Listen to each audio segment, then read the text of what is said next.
உங்களை அவமானப்படுத்துறாங்களா? உங்களை வெக்கப்படுத்துறாங்களா? வெக்கமடைய வைக்கிறாங்களா? கலங்குறீங்களா?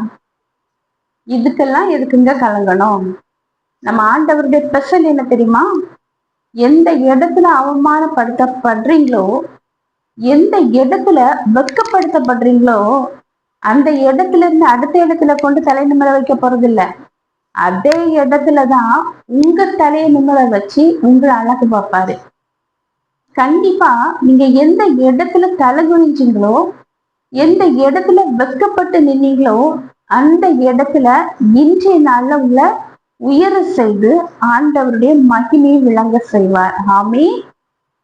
மகளே, மகனே, வெக்கப்பட்டாயா? அவமானப்படுத்தப்பட்டாயா? கலங்குகிறாயா? உன் கலக்கங்களை நீக்கி உன்னை நான் தலை நிமிர வைத்து உன்னை நான் ஆசீர்வதிப்பேன் அப்படின்னு சொல்லி ஆண்டவராகிய இயேசு கிறிஸ்து உங்களை பார்த்துதான் சொல்றாரு.